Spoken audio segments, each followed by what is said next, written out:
to show you guys how to make a casserole today. I've had some requests and I want to honor those, and so let's get started. I'm gonna make a typical gallery style lid. There's lots of different types of lids, as I'm sure you know if you're a potter, that you can make for different lidded vessels, but we're gonna work on the more traditional gallery style lid, and we'll do a dome lid for this casserole, so it'll have a little bit more capacity if you want to bake in them or serve food. Then your food can be mounded up and you can fit more in it. So I've got 2 pieces of clay weighed out, one for my base and one for my lid. I'm using 3.5 pounds for my base and 2 pounds for my lid. There's not a great exact measurement that I use. It depends on the style of lid that I'm doing in terms of how much clay I'm gonna measure out for my lid, and I like to use a little bit, err on the side of a little bit more than I think I need when I'm doing a dome style, because you wanna be able to, you're throwing basically a shallow bowl, and when you flip it over to trim it, you wanna be able to trim off all that extra clay and have a really nice dome, so it's nice to have extra clay to work with. So we're gonna start with the base.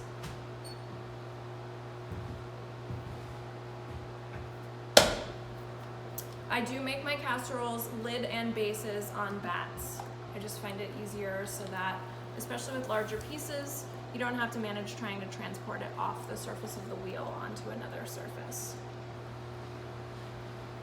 So the base of the casseroles don't have to be too complex. You can do really simple cylinder shapes with flat bottoms. I'm gonna do a little bit of a rounded shape. I like casseroles that have just a little bit of a rounded bowl shape to them, but the bottoms are still fairly flat. I also like to leave the bottoms just a little bit thicker than I normally would, because these are gonna go in and out of the oven, potentially be baked in, and I want them to be nice and sturdy, especially if you're sliding them in and out of the oven baking racks. Right, so now I've got my bottom established, I've compressed a little bit. I'm gonna go ahead and start to bring up my sides. So just give you guys measurements along the way. I'm working at about an 8.5 inch diameter here before I've even started to bring up my walls. The interior base is right at about 6 inches. Squeezing from the outside, being careful not to push too much clay over from the inside, and drawing both hands up nice and steady, being really careful to leave the rim nice and hefty, because it has to accept the gallery, right? A gallery is a divot in the top of the rim to seat the lid. So I don't want to get too thin up there, right? Again, starting at the base, drawing clay up, and beginning to give it a little bit of a shape too. Very subtle shape to this casserole.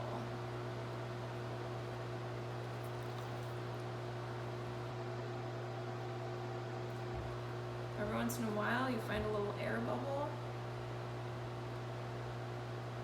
I find air is more prolific in the brown clay bodies for some reason, no matter how much I wedge. So I'm just cross-hatching that out.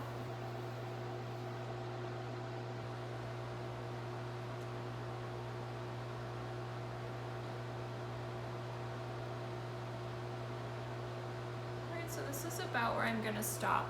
You wanna be mindful not to make your walls too thin with a casserole, because we're gonna be applying a little bit of pressure to implant that gallery in the top of the rim.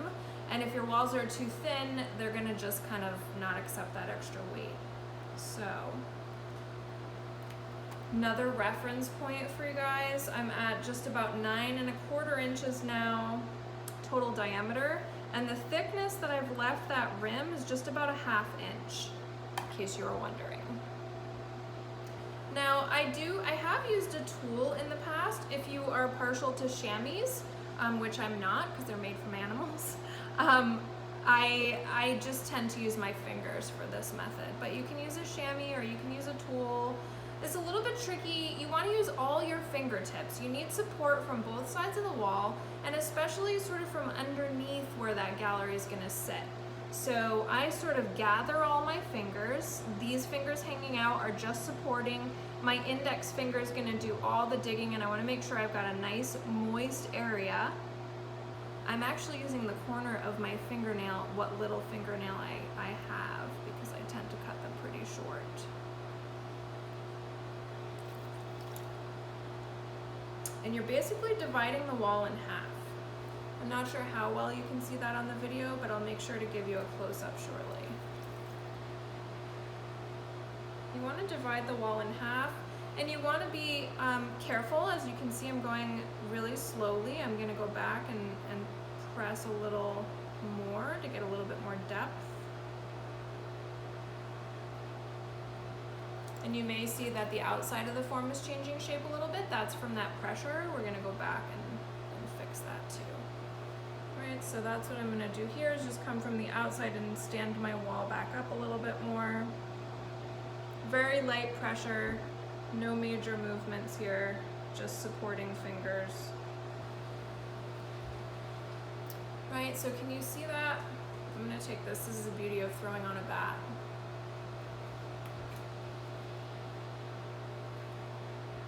Right, so you can see that that wall's cut right in half. The interior part of the wall has been pressed down, and that is where the lid for this casserole is going to sit. So just to finish this up, if I can find my bat pins again.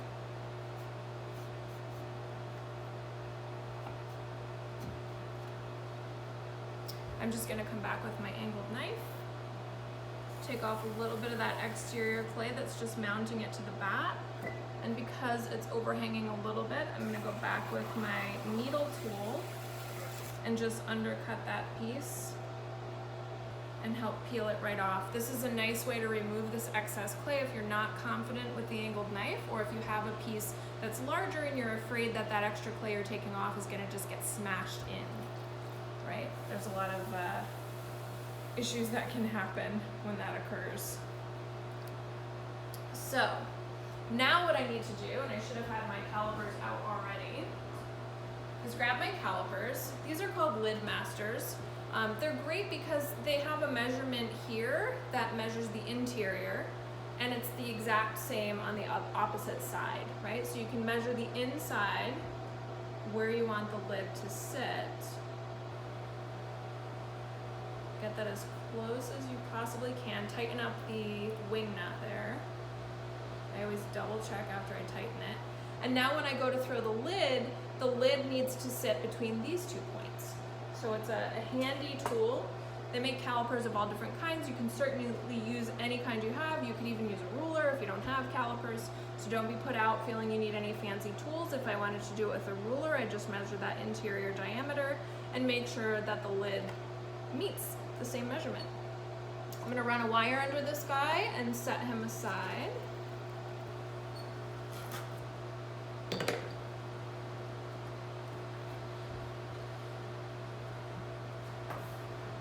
And set myself up with a second bat for the lid.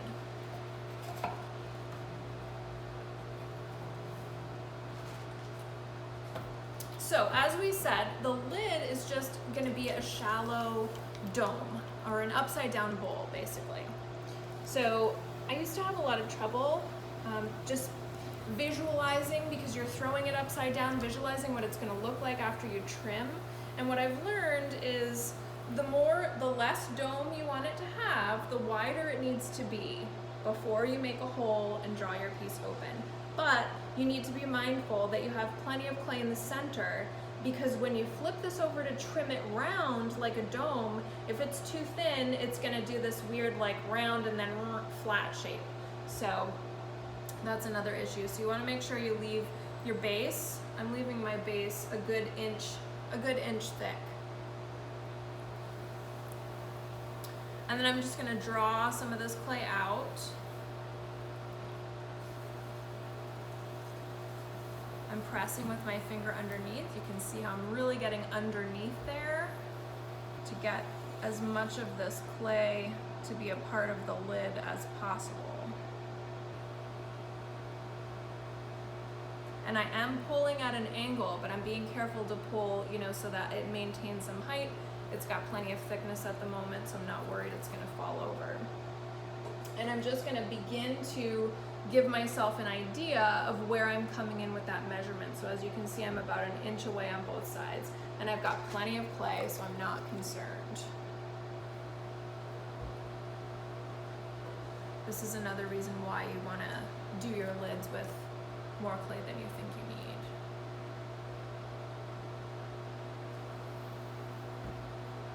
I'm going to slow my wheel down a little bit so I have more control as this grows wider.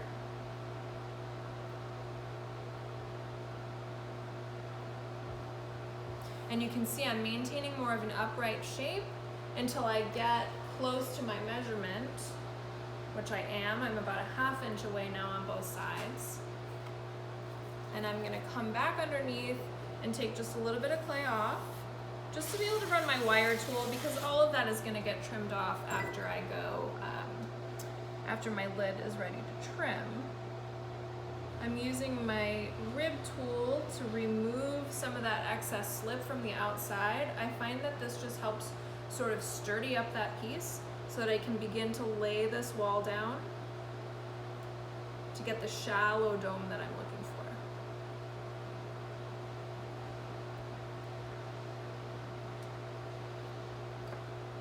And then you just recheck your measurement. You want to get right in between your measurement, and it helps to stop the wheel to get a really accurate read. I just need to go a smidge more.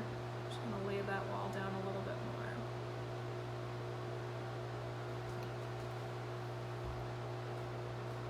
And now I'm perfect. I'm right where I want to be, landing right in between those two measuring points on the calipers.